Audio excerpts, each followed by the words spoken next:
বাবা ফোন করেছে। হ্যাঁ বাবা বলো, তুমি আজ আমাদের বাড়ি আসছো? ঠিক আছে, আমি রান্না করে রাখছি। ঠিক আছে, আসো। শোনো না, আজ আমার বাবা আসবে, ভাবছি একটু খাসির মাংস আর কাতলা মাছের ঝোল বানাবো। তুমি অফিস থেকে ফেরার পথে একটু বাজার করে নিয়ে আসবে তো। আচ্ছা ঠিক আছে। আর হ্যাঁ, আজ একটু তাড়াতাড়ি এসো কিন্তু। আজ বাড়ি আসতে এত লেট হচ্ছে কেন তাকে জানি।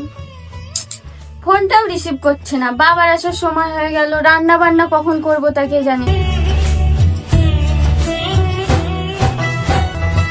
বাবা তুমি ভেতরে এসো। বাবা তুমি একটু বসো, আমি জল নিয়ে আসছি। ঠিক আছে যাও মজা। বাবা এই নাও জল।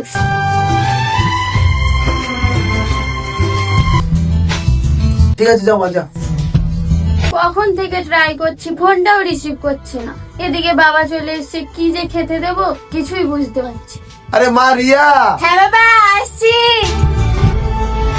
হ্যাঁ মা, জামাইয়ের কি আসতে দেরি হবে? বুঝতে পারছি না গো বাবা, আজ মনে হয় তোমার জামাইয়ের অফিসের কাজের চাপটা একটু বেশি আছে। ঠিক আছে, তাতে কোনো অসুবিধা নেই। এদিকে একটা আমার দরকার ছিল, তাই ভাবলাম তোকে একটু দেখে যাই। শোন না, আর বেশি দেরি করবো না, এবার তাহলে আমি উঠি। খালি মুখেই চলে যাবে? অন্তত একটু কিছু খেয়ে যাও। না রে মা, সে আমি অন্য কোনোদিন আসবো। ঠিক আছে, আজ তাহলে আসছি। কি এমন কাজে ব্যস্ত ছিলে যে ফোনটা একবারও রিসিভ করতে পারলে না? আমার বাবা না খেয়ে চলে গেল, ফোনটা ধরে একবার তো বলতে পারতে আমার আসতে দেরি হবে, তাহলে আমি বাজার থেকে গিয়ে কিছু কিনে নিয়ে আসতাম। যেতে পারতে, আমি কি বারণ করেছিলাম? তোমার খারাপ লাগছে না যে একটা মানুষ বাড়ির থেকে না খেয়ে চলে গেল? কেন, সকালে তো রান্না ছিল, ওটাই দিতে পারতে। লজ্জা করে না বলতে? আর তুমি ভাবলে কি করে আমার বাবাকে ওইসব বাসি খাবার খেতে দেবো? মনে আঘাত লাগলো? আমারও লাগে, যখন তুমি আমার বাবা মার সাথে এরকম ব্যবহার করো।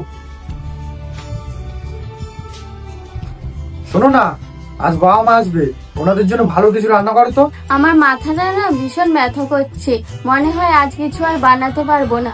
ওই বেলা যা আছে ওই সব একটু করে খেয়ে নেবে। তাছাড়া হাই ফাই তো কেউ না যে আমাকে এক্ষুনি গিয়ে ভালো মন্দ রান্না করতে হবে। ওনারা এতদিন পর আসছে, অন্তত অল্প কিছু তো রান্না করতে পারো। এই আমাকে এত জোর করো না তো, দরকার পড়ে বাইরে থেকে খাবার আনিয়ে নাও। আজ আমি কিছুতেই রান্না করতে পারবো না। তুমি আমার ফ্যামিলি মেম্বারদের যতটা সম্মান করবে, ঠিক আমি ততটাই করব। মাথায় রাখবে, সম্মান দিলে সম্মান পাওয়া যায়। প্রতিটি মানুষের কাছেই সম্মান খুবই দামি। সম্মান করলেই সম্মান পাওয়া যায়। ধন্যবাদ।